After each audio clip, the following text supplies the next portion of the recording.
Nós estamos participando do 5º Workshop em Nanociências da Unifra e hoje nós estamos com o pesquisador Cauê Ribeiro de Oliveira. O Cauê, ele é engenheiro de materiais e doutor em Química pela Universidade de São Carlos.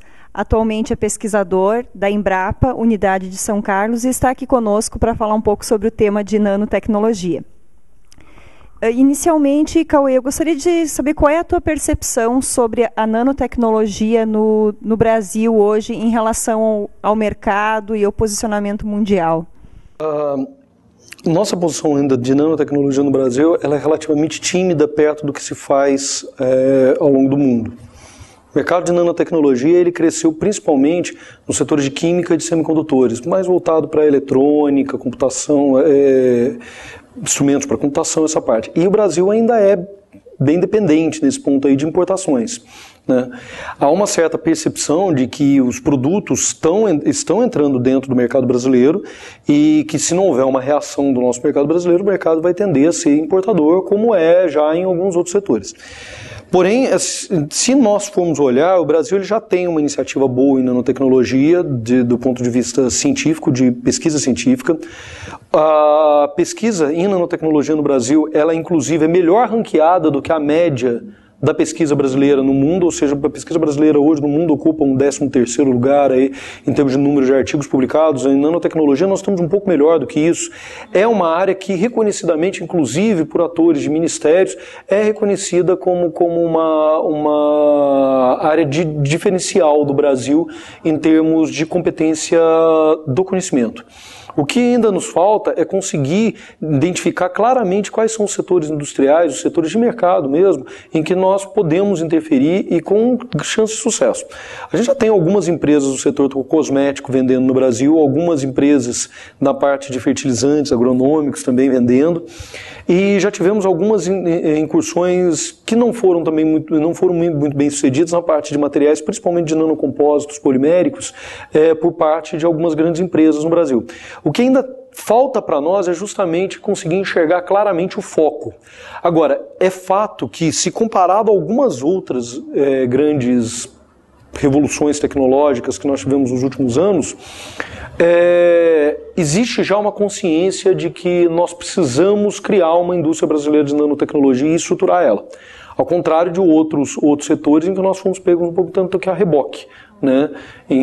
Diria até mesmo que na parte de biotecnologia, muita coisa que aconteceu no Brasil, ela aconteceu sem uma organização clara por parte de atores, até mesmo governamentais ou da indústria. Em nanotecnologia nós estamos tentando sanar isso hoje já existem iniciativas bem claras para se tentar sanar isso. Eu também acredito que se você observar hoje os grandes países que já têm desenvolvimentos em nano, o Brasil não vai escapar de ser um importador de algumas coisas, como por exemplo, importador de matérias-primas.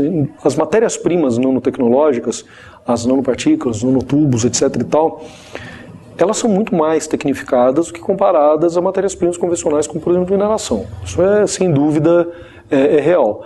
Mas o nosso desenvolvimento atual ainda não permite enxergar com clareza uma indústria de produção de matérias-primas nanotecnológicas no Brasil.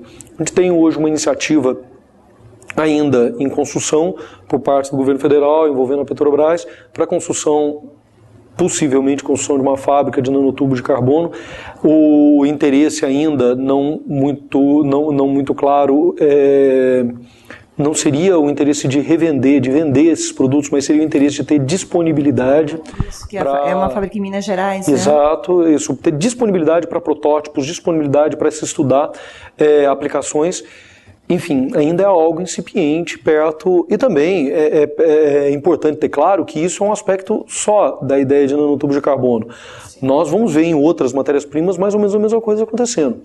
Porém, uma coisa que precisa ficar muito claro para qualquer brasileiro é que os mercados globalizados, eles acabam impondo que certas coisas entrem no Brasil, independente de ter ou não ter gente comercializando ou produzindo. Significa que se nós não corrermos e começarmos a apresentar certas especialidades típicas brasileiras, nós vamos acabar importando elas.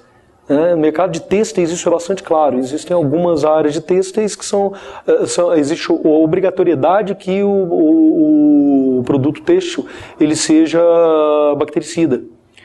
se nós não tivermos quem forneça as nanopartículas bactericidas, os sistemas bactericidas no Brasil, eles vão importar de alguém. Bom, você falou bastante sobre a questão de ações que nós precisamos ter em função de estimular essa tecnologia, né, não só essa ciência, que, como você comentou, a nanociência ela já tem um posicionamento em nível mundial, mas nós precisamos também agora nos posicionar em termos de nanotecnologias.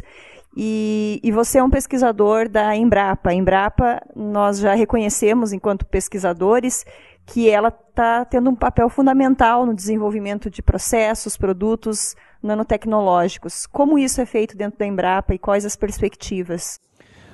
Veja bem, o mais importante é ter claro que o interesse da Embrapa em nanotecnologia é justamente a percepção de que, independente que hajam produtos voltados para a agricultura em geral, agricultura e pecuária, a área é portadora de futuro e o Brasil é um grande player mundial na área de agricultura. Se nós não tivermos competências e habilidades para introduzir essas tecnologias para dentro da área agrícola, nós vamos perder uma grande oportunidade pelo próprio fato da nossa estrutura agrícola, agricultura e pecuária atual ser muito lucrativa, ser muito rentável.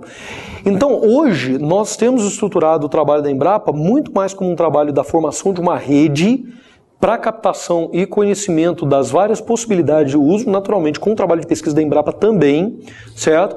Mas com muito mais interesse da Embrapa em ser o protagonista, não no sentido de ter a grande parte da pesquisa, mas ser um interlocutor com a sociedade. Certo? Essa rede, a gente já tem uma rede hoje agronano funcionando já hoje em torno de 150 pesquisadores.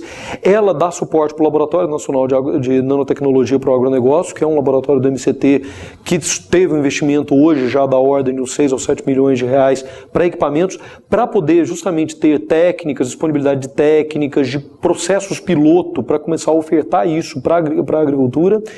E mais importante que isso tudo é justamente a capacidade de se gerar, a partir desse raciocínio de rede, a visão por parte do pesquisador da importância da agricultura brasileira dentro do seu cenário econômico, da importância de desenvolver para isso. Um exemplo que eu posso te dar rapidamente é da grande quantidade de colegas que nós conseguimos captar dentro da universidade, em que nós identificamos, por exemplo, estudos para sensoriamento de doenças negligenciadas e que hoje começam a perceber interesse, por exemplo, de utilizar o mesmo pacote tecnológico desenvolvido para a medicina humana, que tem todos os seus aspectos de dificuldade de ser introduzido dentro do mercado, mas começar a utilizar, por exemplo, para a medicina veterinária ou para a identificação de doenças do campo. Então, o caminho, na realidade, para se colocar tecnologia, mesmo que ela seja idêntica em termos dos seus princípios para a área humana, ela é muito mais rápida quando a gente fala na área veterinária. E ela permite com que a gente capacite uma área em que hoje o Brasil é o primeiro exportador de carne bovina, segundo exportador primeiro exportador de frangos, já vem crescendo na área de suínos. De fato, se nós soubermos utilizar muito desse conhecimento, ele é uma noção de gerenciamento, não é uma noção simplesmente de criar um conhecimento novo, mas de gerenciar muito desse conhecimento que já existe e aplicá-lo para o agronegócio. É esse o papel que a Embrapa tem se proposto hoje. Muito interessante. E o que a Embrapa busca hoje como um perfil de pesquisador nessa área de nanotecnologia? O que a gente busca? Nós sabemos, nós queremos uma pessoa formada em química, em física, em engenharia. Nós queremos uma visão mais interdisciplinar. O que vocês esperam? Eu acho que o que a Embrapa quer não é muito diferente do que as demais empresas querem. Na semana passada, nós tivemos uma reunião, inclusive, do Fórum de Competitividade e Nanotecnologia em São Paulo, e que, inclusive, o professor Adalberto Fazio, que eu sei que teve também nessa série de entrevistas, ele estava presente, deu um depoimento, né?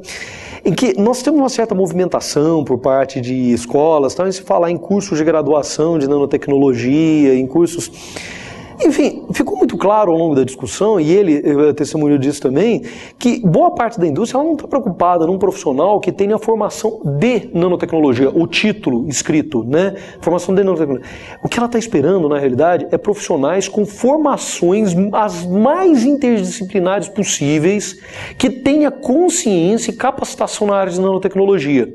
Ou seja, um indivíduo que muitas vezes ele é um farmacêutico, mas que conhece profundamente possibilidades de nanotecnologia, ou ele é é um químico, um físico, um engenheiro de áreas as mais distantes que você possa imaginar, mas que enxergue, na realidade, a inserção da nanotecnologia dentro da sua área de trabalho. Esse indivíduo, ele muitas vezes é um indivíduo, exatamente nesse caso, formado a posteriori, né? Ele tem um curso de graduação e vai fazer uma pós-graduação, uma especialização para se ver.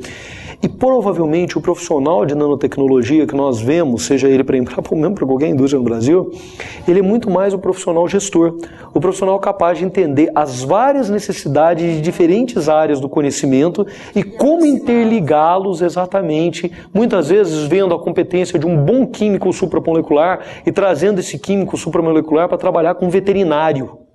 Certo? Para mostrar para ele que muitas vezes aquelas micelas supramoleculares que ele trabalhava lá para complexação de metais poderiam ser utilizados para complexação de medicamentos dentro da administração, por exemplo, do tratamento de brucelose bovina.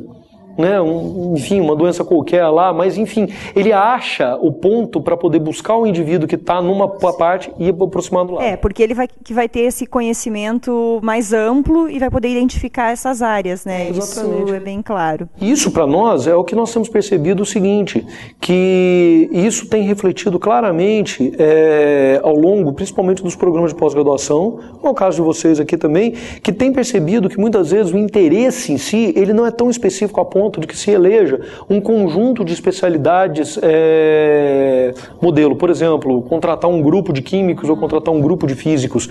Muitas vezes isso significa, na realidade, agregar 10, 20 departamentos de uma mesma universidade. No mesmo linha de pesquisa não Exatamente. tem sentido.